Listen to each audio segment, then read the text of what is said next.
বহুত দিনৰ মূৰত মোৰ নতুন এটা ভিডিঅ'লৈ সকলোকে স্বাগতম জনাইছোঁ। আশা কৰোঁ সকলোৰে ভাল আৰু আপোনালোকৰ আশীৰ্বাদত মোৰো ভাল দিয়কচোন। আজিৰ ভিডিঅ'টো একেবাৰে ৰাতি 12টা বজাৰ পৰা আৰম্ভ কৰিছোঁ। ৰাতিনো 12টা বজাত ক'লৈ গৈ আছোঁ ভিডিঅ'টো সম্পূৰ্ণৰূপে চালে গম পাব। এয়া দেউতাই থ'বলৈ আহিছে মোক আৰু এয়া লাহে লাহে আহি আমি পাই গ'লোহি। ছুপাৰকেইখন দেখি নিশ্চয় গম পাইছেই আমি পাৰ্টিলৈ যাবলৈ ওলাইছোঁ। পাৰ্টি মানে আমাৰ দেৰগাঁও চি কেন্দ্ৰৰ পৰা ভৈৰৱকুণ্ডলৈ বুলি নিছিল আৰু সময়মতে সকলো আহি পালে। মই অলপ সময় ৰৈ আমাৰ ইয়াত ক্লাছৰ ভিতৰলৈ সোমাই আহিলোঁ। লগৰখিনি গোটেইখিনি ক্লাছতে আছিল আৰু এয়া আমি অলপ সময় ক্লাছত থাকি আকৌ ওলাই দিলোঁ। দেখিছেনে বাৰু ছুপাৰত বহি লৈছোঁ। সকলোৱে ক'ত কেনেকৈ বহিব তাকে চাই আছিল আৰু মই মোৰ নিজৰ ছিটটোত বহি ল'লোঁ। মোৰ কাষৰ ছিটটো বৰ্তমান খালী হৈ আছে। মোৰ লগৰজনী আধা ৰাস্তাতে উঠিব আৰু তাইও উঠি ল'লে। এতিয়া আমি গৈ আছোঁ আৰু এয়া অলপ সময় যোৱাৰ পিছতে ছাৰহঁতে আকৌ চিপছ উলিয়াই দিলে দেই। সকলোৱে চিঞৰি আছে মই লেইচটো খাম, কিছুমানে কৈছে মই কুৰকুৰি খাম আৰু তাৰপিছতে গান বাজি গ'ল আৰু পাৰ্টি বুলি ক'লে ডান্স লাগিবই।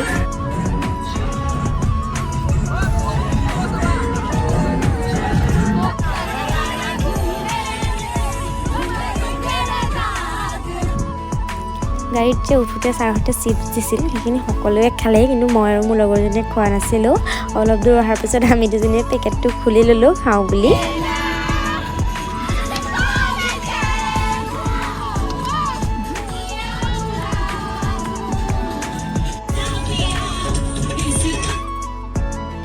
সকলোৱে এতিয়া নাচি আছে। গাড়ীত উঠাৰ পৰা এতিয়ালৈকে নাচিয়ে আছে। মই অলপ সময় নাচিলোঁ, এতিয়া ভাগৰ লাগিছে সেয়েহে অকণ দেৰি বহি দিলোঁ। আৰু তেতিয়ানো মই কি কৈ আছিলোঁ, ইমানেই বেছি গান বাজি আছিলে সেইকাৰণে একো শুনা নাপালোঁ আৰু মই এনেকৈ এতিয়া ভইচ অভাৰ কৰি দিছোঁ ভিডিঅ'টোত। আপোনালোকে চাওকচোন বাৰু। সিহঁতে নাচিও আছে এতিয়ালৈকে, দেখিছেনে ভাগৰ নাই ধৰা সিহঁতক কেতিয়াও। আচলতে পাৰ্টি বুলি ক'লে এইবোৰেই ভাল লাগে। আৰু এতিয়া সময় হৈছে 2:30 বাজিছে, দেখিছেনে ৰাতি।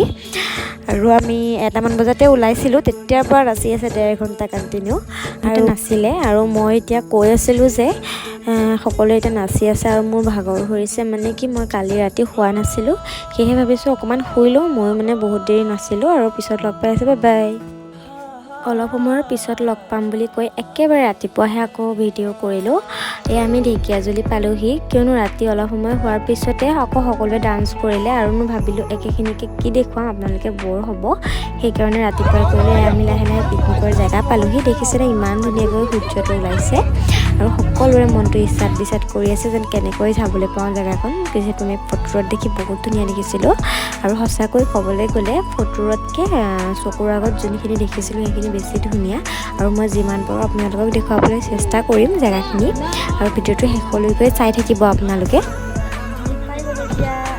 এতিয়া আমাক পেকেট লাগিছিলে,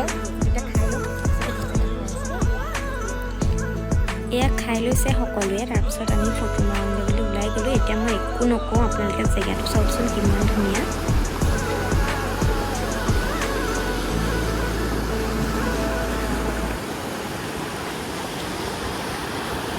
জেগাখিনি ইমান ধুনীয়া দেখিছেনে বাৰু। আৰু পানীৰ শব্দটো যে এতিয়াও কাণত উঠি আছে আৰু ইমান চেঁচা পানীখিনি বহুত চাফা আছিল দেই। তাৰপিছতে আমি আকৌ আমাৰ বাছৰ ওচৰলৈ আহিলোঁ। ছাৰহঁতে কিছুমানে পাচলি কাটিছে, কিছুমানে চালাড বনাই আছে আৰু ইফালে আমাৰ কাৰিকৰে ভাত বনাই আছে। এই আকৌ জন্নত দেই, তাইক হিচাপত আমি মেম বুলি মাতিব লাগে, কিন্তু একে বয়সৰ হোৱাৰ কাৰণে নাম কাঢ়িয়ে মাতোঁ। আৰু তাই দেখিছেনে হাততে ৰিং পাপৰ এটা লৈ সকলোকে জোকাই আছে। আৰু ভাত খোৱালৈ যিহেতু অলপ সময় আছে, আমি ভাবিলোঁ অলপ আমি ওলাই যাওঁ। ওলাই আহি আইচক্ৰীম কিনি ল'লোঁ। আপোনালোকে আকৌ ইমান ঠাণ্ডাত আইচক্ৰীম খোৱা বুলি নাহাঁহিব দেই, তাত সেইদিনাখন বহুত বেছি গৰম আছিল আৰু ওচৰতে এখন মেলা আছিল। আমি ভাবিলোঁ মেলাখনকে চাই লওঁ আৰু আপোনালোককো দেখুৱাওঁ অলপ।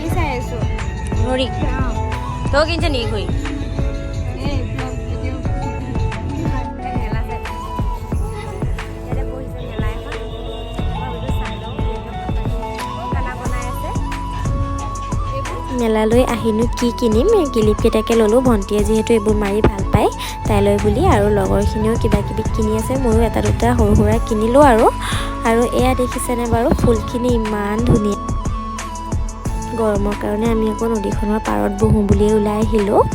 তাৰপিছতে মই লগৰজনীক কৈ আহি আছোঁ যে দেখিছেনে বাৰু আমি আহোঁতে মানুহে নাছিলে। আমি যিহেতু বহুত সোনকালে আহি পাইছিলোঁ, ৰাতিপুৱা 7:30 8টামান বজাতে গৈ পালোঁ আৰু তেতিয়া মানুহ নাছিলে। আমি ভাবিছিলোঁ মানুহ নহ'ব নেকি, এতিয়া তাকে আমি দুজনীয়ে পাতি আহি আছোঁ যে ভবাটো উল্টাহে হ'ল, ইমান মানুহ হৈছে আৰু মানুহ হ'লেই ভাল লাগে বাৰু পিকনিকত।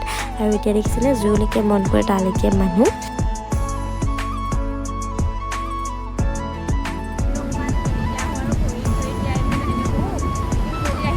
ভৰি দিছোঁ মানে আপুনি ভৰি দি থাকিব নোৱাৰে, ইমানেই চেঁচা মানে ভৰিটো, পানীটো ইমানেই চেঁচা।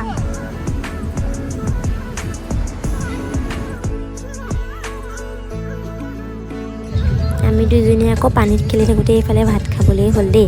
আমি দুজনীয়ে লৰালৰিকৈ আহি ইয়াৰ লগতে বহি দিলোঁ। ছাৰহঁতে মেমহঁতে আৰু দাদা কেইজনীমান তেনেকৈ মিলিয়ে সকলোকে দিলে ভাত, আমিও খাই ল'লোঁ। খাই পেলাই আকৌ এয়া আমি গাড়ীত উঠি পেলাই সেয়া পিছৰখিনিয়ে খোৱা চাই আছোঁ। সকলোকে দি এয়া মেমহঁত ছাইডতে ৰৈ আছে আৰু ইফালে ছাৰহঁতে আমাৰ ভাত দিয়াত বিজি পুৰা। আমি মুখ হাত ধুবলৈ আহি আছোঁ দেই। এতিয়া যিহেতু আমাৰ পাৰ্টি চাৰ্টি খাই শেষ আৰু ৰাতি এনেকৈ ওলাই আহিছিলোঁ, দিনটো এনেকৈ থাকিলোঁ আৰু মুখত এতিয়া বালি নিচিনা হৈ গৈছে। সেয়েহে মুখখন ধুই লওঁ বুলি ভাবিছোঁ যে সকলোৱে যিহেতু ধুই আছে আমিও ধুই লওঁ ইয়াতে। চাওকচোন বাৰু আপোনালোকে।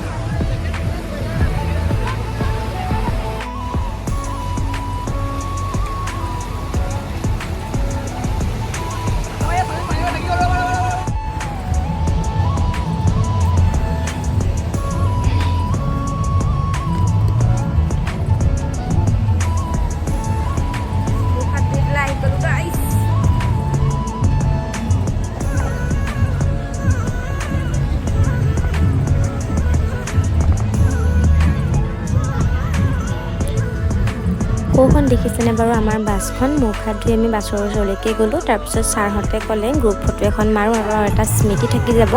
ফটোখন মৰাৰ পিছত আকৌ মেমহঁতে নাচিলে দিয়ে অকণমান, যিহেতু অহাৰ পৰা মেমহঁতে কাম কৰি আছিলে আৰু চাওঁতে চাওঁতে আমাৰ উভতিবলৈ হ'ল। আৰু দেখিছেনে বাৰু ইমান ধুনীয়া লাগিছে পৰিৱেশটো।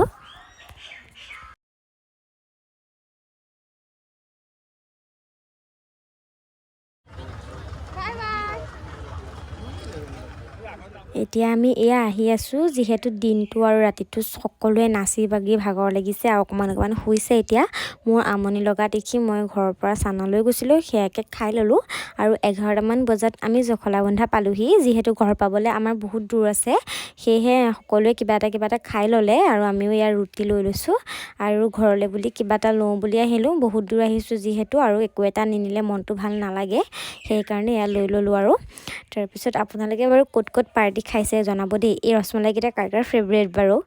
আৰু ব্লগটো যদি চাই ভাল পালে লাইক কমেণ্ট শ্বেয়াৰ কৰি দিব। আৰু এয়া আমি 2টামান বজাত ঘৰ পালোঁহি। বাই।